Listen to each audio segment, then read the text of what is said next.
Welcome back to the deep dive. Today, we're really grabbing the tools, aren't we? Going straight to the foundation. Yeah, the foundations of our own lines, really. Exactly. We're diving deep into the philosophy of Dale, or Gu Dian, specifically his, well, incredibly impactful book, Tearing Down the Walls in Your Mind. Right, Anya.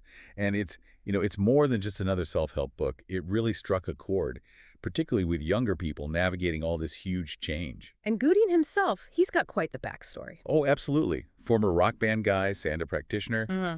then ends up as the top GRE vocabulary teacher at New Oriental. Quite a journey before founding New Elite Career. That kind of diverse background, it gives him a unique perspective, doesn't it? His core insight wasn't about people being desperate, which you might expect. It was something different. That's the key thing. He saw that young people today aren't necessarily struggling with poverty in the old way. They're facing something else. They're just Confused. confused. Yeah. Overwhelmingly confused. He uses that specific term, mimong. It means this really profound sense of being lost, almost existential bewilderment. Wow. And his whole goal is to cut through that fog, to help people see that, real glory isn't about hitting society's targets. It's about, in his words, growth, growing into your own self. Which is precisely why this deep dive matters so much to you listening right now. If you feel kind of stuck or maybe like you're on a path that just doesn't feel quite yours, Gu Dian offers this framework. It's almost like a shortcut, really, to spotting those hidden assumptions, those walls of the mind that are holding you back. Yeah, identifying them is the first step. So we're going to unpack some of the most powerful ideas, starting with maybe the biggest wall we tend to build for ourselves, this illusion of safety. Ah, yes, the safety slave. Mm, That's Gu Dian's term for it. And it's incredibly potent it really hits home. because the trade-off is right there in front of us, constantly. We swap our dreams, our future potential, for what feels like immediate security. But it's often external. And maybe not even real security. It sounds so sensible, though, doesn't it? Be responsible, get that stable job, buy the house. We're told this constantly. We are. But Gu Dian argues that chasing that external stability often leads to internal stagnation. It can actually paralyze you. He uses that amazing story about Warren Buffett to illustrate this, right? Yes, exactly. Back in 1952, he and his wife, Susan, had saved up $10,000. Quite a sum then. Absolutely. And Buffett gave her a choice. Yeah. Option 1, they buy a small house right now. Safe, secure. Option 2, she lets him invest that money with the promise of a much bigger, better house down the line. And Susan, She chose the investment. She let him invest it. which obviously worked out financially, but Gu Dian sees more there. Much more. He frames it as her single most important investment decision. Not just financial, but existential.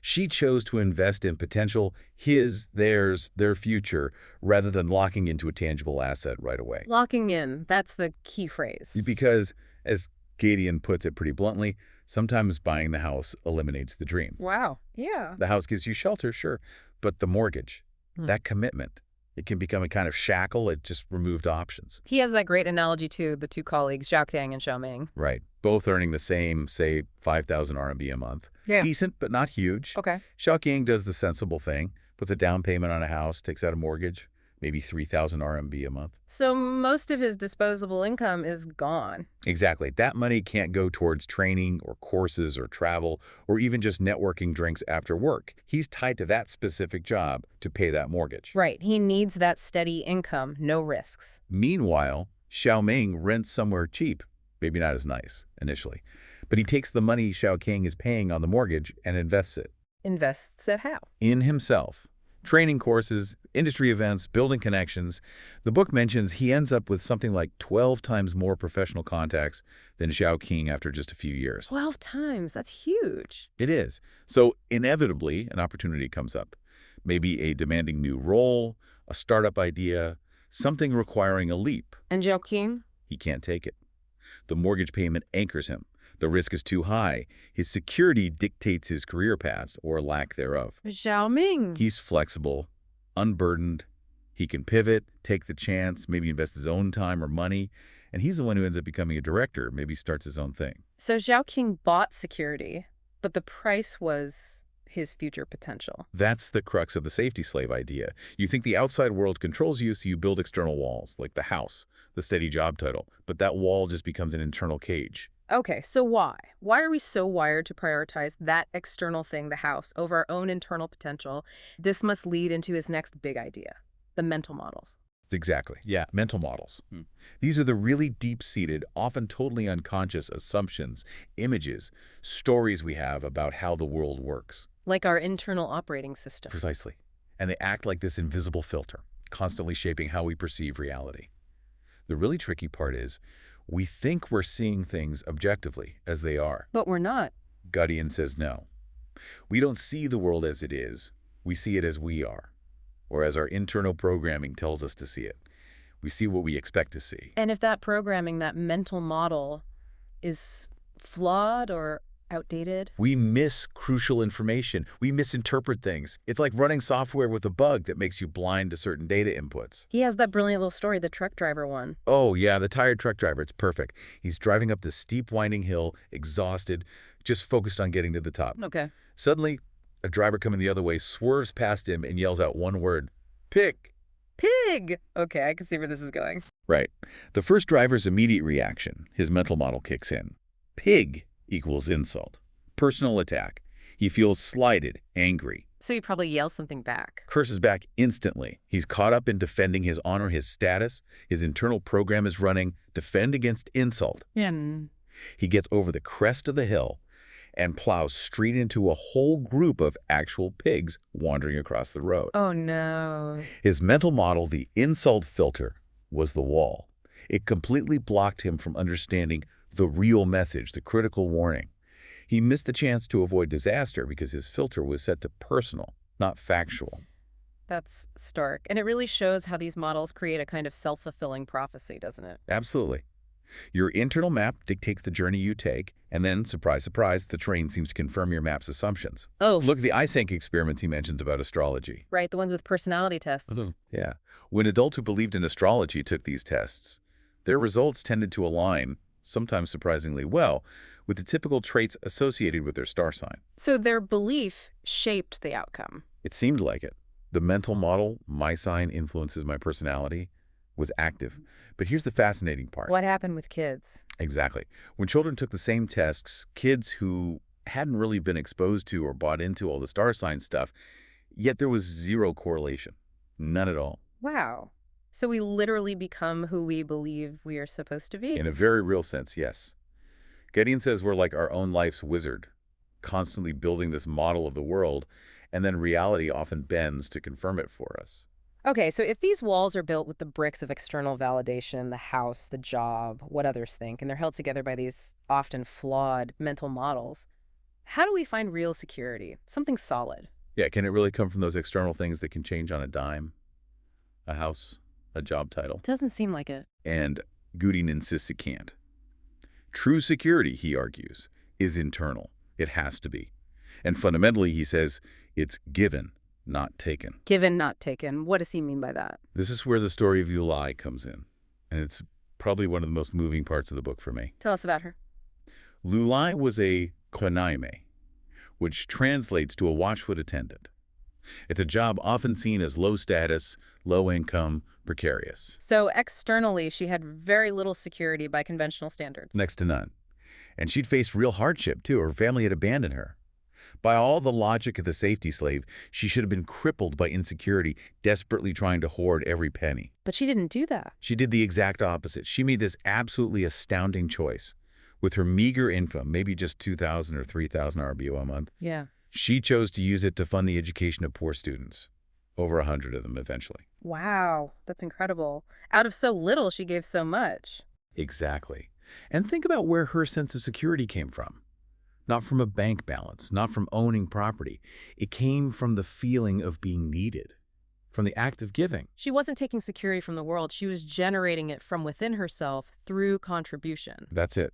It completely flips the script on security. Gu Dian shows us it often arises from purpose, from connection, from contributing, not from accumulating and controlling external things. That's a powerful shift in perspective. And once you start building that internal foundation, that inner sense of security, you're better equipped to handle the inevitable fear that comes with growth, right? Stepping outside the comfort zone. Definitely. And Gu Dian has this great way of framing fear. He calls it a coward. A coward. How so? because it's often so much bigger in our heads in anticipation than it is when we actually face it. It gains power from the unknown, from the terrible what-ifs. Right, the imagination runs wild. So the most effective way to deal with it, he suggests, is to call its bluff.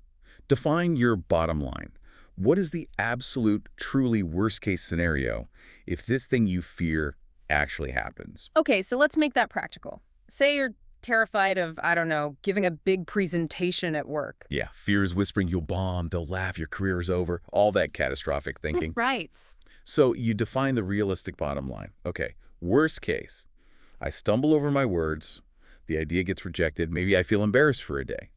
But I still have my job, I still get paid, I learned something about presenting, I survive. You make it concrete and survivable. Exactly. Okay. Once you look that worst case scenario in the eye and say, okay, I can handle that, the fear loses its power. Its weapon is the vague, undefined catastrophe. Define it, accept it, and it often just shrinks. He mentions that new Oriental teacher paralyzed before a competition. Yeah, the stage fright story.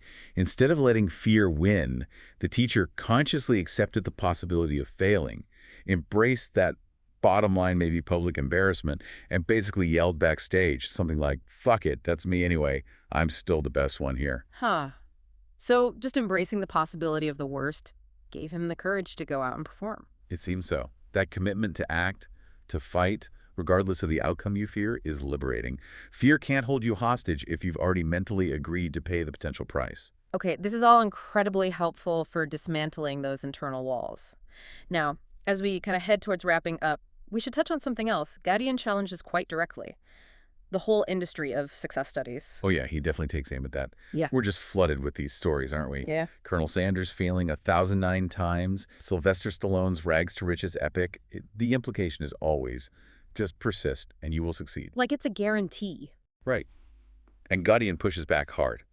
He points out that many of these stories are, well, heavily edited, exaggerated, sometimes just fabricated myths. They create survivorship bias. We only hear about the one who made it, not the thousands who persisted just as hard and didn't. That's a dangerous narrative then, because it suggests failure is just a lack of persistence. Exactly. When maybe, just maybe, if you keep hitting the same wall over and over, the answer isn't always to hit it harder. Sometimes the answer is to step back and ask, is this the right wall? Or is there a door somewhere else? Reassess the strategy, not just double down on effort. Which leads perfectly into his fundamental redefinition of success itself. This is really core to the book. How does he redefine it? He goes back to the roots of the word. Latin, Yeah. suc, meaning sub or near, and sedin, meaning to go or to walk. So succeed in getting closer. Exactly. He translates it as guardio, getting closer and closer, approaching. Success isn't reaching some ultimate peak, becoming CEO, making 100 million, whatever the external marker is. It's not the destination. It's not the height. It's the speed in the direction. It's the continuous progress you make toward your own intrinsic, unchanging goals, the things that matter to you. Okay, so the first step is defining those intrinsic goals for yourself. Like, what do you value deep down, regardless of the paycheck or the job title? Precisely. Is it being a responsible person? Yeah. Is it continuous learning and growth? Is it finding inner peace? Contributing to others? You define that internal compass first. And then success becomes. Success becomes the act of moving towards that. If your goal is to be a responsible and growing person, then you are successful today if you take an action that aligns with that value. Reading a book, helping a colleague, facing a difficult conversation honestly. Regardless of whether you got a promotion or a raise. Exactly. It shifts the entire metric from these finite external achievements, which are often outside our full control, to infinite internal progress, which is within our control. The goal is always just to be getting closer to the person you aspire to be. That feels incredibly empowering. It takes the pressure off chasing these external milestones that society sets and puts the power right back in your hands every single day. It does. It makes success about the journey, the process of becoming. It's a framework for lifelong growth. Right? Because you're always focused on upgrading that internal operating system, refining those mental models, rather than just polishing the external facade. Tearing down the old walls that no longer serve you and building better internal foundations. Which brings us perfectly to our final thought, something for you to really mull over after we finish up here. Yeah, this one really sticks with you. Gu Dian implies this throughout, but let's state it directly. In this world that changes so incredibly fast, The mental model, the set of beliefs, the approach that brought you success 3 years ago, Hmm. that very same model might be the biggest wall holding you back from success 3 years from now. Wow. Yeah. You can't afford to get complacent with your own thinking. What worked before might be the very thing limiting you next. Those foundations of past victories can become future prisons if we don't keep checking them, keep being willing to tear them down and rebuild. Constant self-upgrading isn't a luxury, it's a necessity. It really is. Well, thank you for joining us today as we did some mental demolition work together. We hope unpacking these ideas helps you find a bit more clarity, maybe start to see some walls you didn't realize were there, and define success on your own terms. Keep getting closer. Exactly. We'll see you next time on The Deep Dive.